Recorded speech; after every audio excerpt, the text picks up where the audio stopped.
Presented by RS Film Sinhara.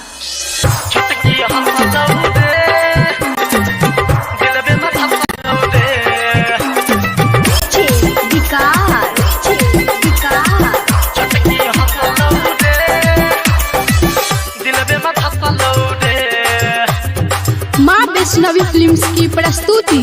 गोरखी हंसलौ रे दिल में धसलौ रे हमारा सब फसलौ रे की हंसलौ रे दिल में धसलौ रे हमारा सब फसलौ रे टोला वाली छौरिया सब करे रियो प्यार होठ फक्का लालियो कर रहो रसदार कपिला दाऊ रहो बेद हम प्यार के पीछा लटक गेलियो हम छटकी हंसलौ रे दिल में धसलौ रे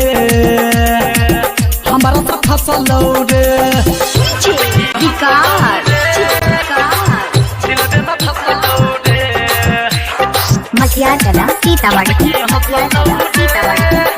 माँ वैष्णवी फिल्म्स की प्रस्तुति। जब से देखलो ओकर सूरतिया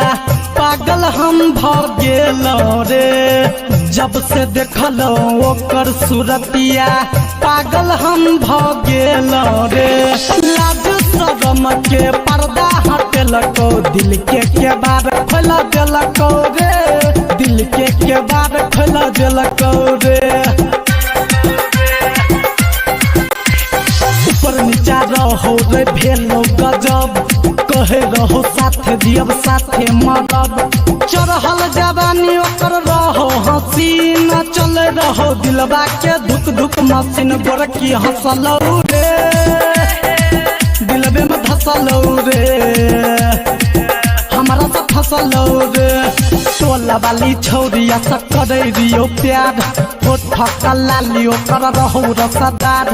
कपिला जाऊ रहो बेद हम प्यार के पीछा लटक गेलियो हम छटकी हंसलौ रे